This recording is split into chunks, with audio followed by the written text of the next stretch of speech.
Hello, welcome to my YouTube channel. कैसे हो आप सब? उम्मीद है आप सब खुश होंगे, स्वस्थ होंगे। दोस्तों, मैं आपको आज बताने वाली हूँ शीतल षष्ठी के बारे में। शीतल षष्ठी क्यों किया जाता है और शीतल षष्ठी के कहानी के बारे में आज आपको मैं बताऊंगी। तो चलिए अब जानते हैं। पौराणिक मान्यताओं के अनुसार इस दिन भगवान शिव और माता पार्वती की विवाह उत्सव पालन किया जाता है और पुत्र की इच्छा रखने वाली स्त्रियों के लिए इस दिन काफी शुभ फलदायी होता है। रूप से शीतल षष्ठी के व्रत स्त्रियों के द्वारा किया जाता है। इस दिन व्रत और शीतला माता का पूजन करने से चेचक रोग से भी बचाव होता है। शीतल षष्ठी के दिन चूल्हा नहीं जलाना चाहिए, बल्कि चूल्हा को पूजा किया जाता है। शीतल षष्ठी तिथि को घर में सभी परिवारजन बासी ठंडा भोजन करते हैं। व्रत में चढ़ाए जाने वाला भोग जैसे हलवा, पूरी, राबड़ी और गुलगुले आदि रात को ही बनाकर तैयार कर लिए जाते हैं। माता शीतला को शीतल चीजें पसंद है, इसलिए उन्हें भी ठंडा भोग ही लगाया जाता है। इस दिन गर्म पानी से स्नान करना भी वर्जित माना जाता है और गर्म चीजें खाने को भी मना किया जाता है। व्रत रखने वाले को शीतला षष्ठी के दिन शीतल जल से ही स्नान करना चाहिए। शीतला माता की विधिवत पूजा करने से पुत्र की प्राप्ति होती है। स्त्रियों को, विशेषकर स्त्रियों ने इस व्रत को रखते हैं और जिस स्त्री को पुत्र की प्राप्ति की इच्छा होती है, यदि वो पूरी विधि विधान से शीतल षष्ठी की व्रत रखता है और अच्छे से पालन करता है, तो माता शीतला की कृपा से उसको पुत्र की प्राप्ति होता है। और इस दिन शीतल षष्ठी के व्रत कथा सुननी भी चाहिए। चलिए अब जानते हैं शीतल षष्ठी के एक कथा के बारे में।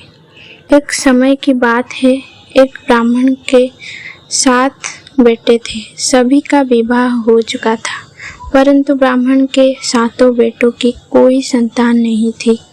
एक दिन एक वृद्धा ने ब्राह्मणी के बहुओं से शीतला षष्ठी का व्रत करने के बारे में बताया। उस ब्राह्मणी ने श्रद्धा पूर्वक अपनी बहुओं से व्रत करवाया।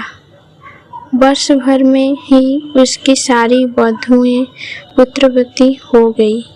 इसके बाद एक दिन ब्राह्मणी और उसकी पुत्र वधुओं ने व्रत की उपेक्षा करके गर्म जल से स्नान किया, ताजा गर्म भोजन भी किया। रात्रि में ब्राह्मणी ने भयानक स्वप्न देखा। वह चौंक कर उठ बैठी, जिसके बाद उसने अपने पति को जगाया, परंतु उसकी मृत्यु हो चुकी थी। ब्राह्मणी शोक से चिल्लाने लगी। इसके बाद वह अपने पुत्र तथा वधुओं के और बढ़ी तो देखती है कि उन सभी की मृत्यु हो चुकी है।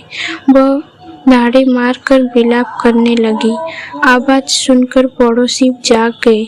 तब उनमें से कितने आकर कहा कि ये सब भगवती शीतला के प्रकोप के कारण हुआ है।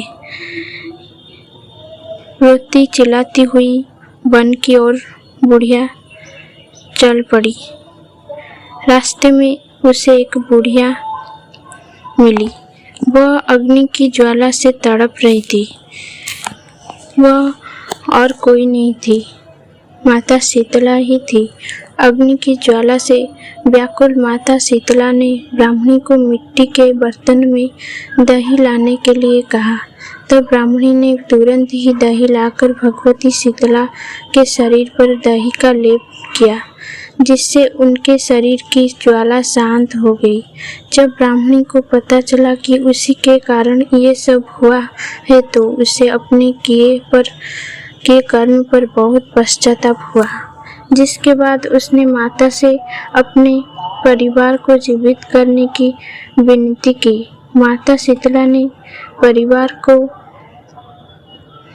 सभी सदस्य पर दही का लेप लगाने के लिए कहा। ब्राह्मणी ने ऐसा किया। माता शीतला तब उनकी कृपा से परिवार के सभी सदस्यों को पुनर्जीवित कर दिए। माना जाता है कि माता शीतला की पूजा करने से दैहिक और दैविक ताप से मुक्ति मिलती है। उम्मीद है आपको वीडियो पसंद आया। तो वीडियो पसंद आया तो लाइक शेयर और चैनल को सब्सक्राइब कीजिए।